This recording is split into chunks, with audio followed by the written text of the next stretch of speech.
Le sexe, c'est une drogue et on peut y être accro. Comme un toxicomane accro à sa drogue ou encore un fumeur accro à sa cigarette, oui, on peut être accro au sexe.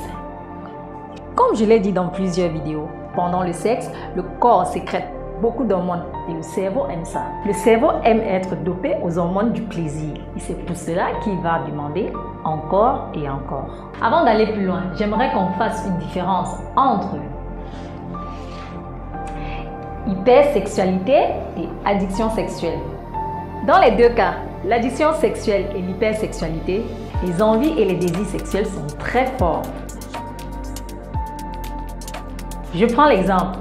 Si une femme aime follement faire l'amour avec son mari, si quand son mari rentre du travail, elle lui dit « Bébé, mange vite, après je te lèche les testicules ».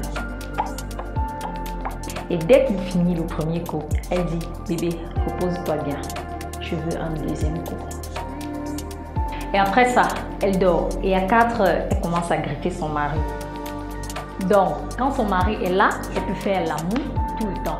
Mais quand son mari est absent, elle peut se retenir même 2 ans en attendant qu'il revienne. Elle a une hyper libido. Si dans le même cas, elle aime faire l'amour avec son mari et que quand il est absent, elle fait l'amour à d'autres hommes.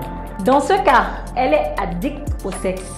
Elle a une dépendance sexuelle et elle ne peut pas se contrôler sexuellement. La dépendance au sexe est comme la dépendance à l'alcool. C'est un problème psychologique. Une envie incontrôlable d'assouvir ses pulsions sexuelles.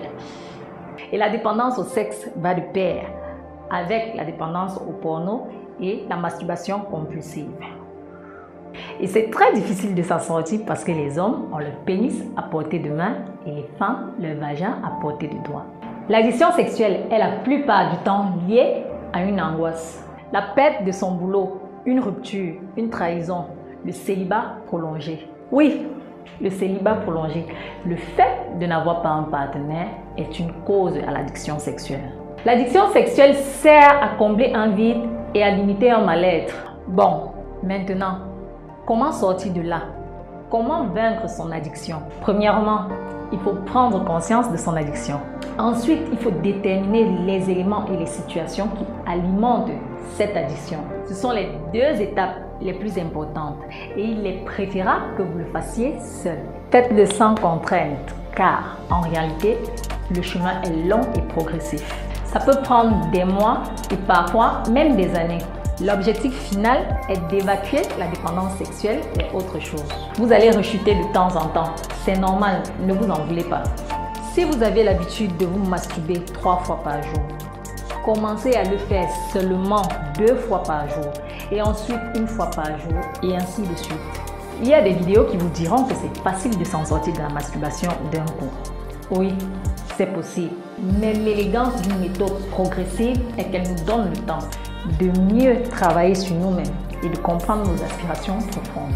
Faites toujours de votre mieux pour avoir une sexualité saine et à la semaine prochaine.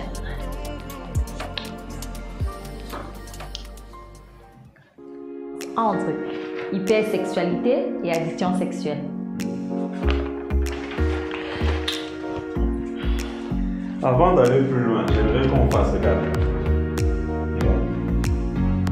Avant d'aller plus loin, j'aimerais qu'on fasse une différence entre hypersexualité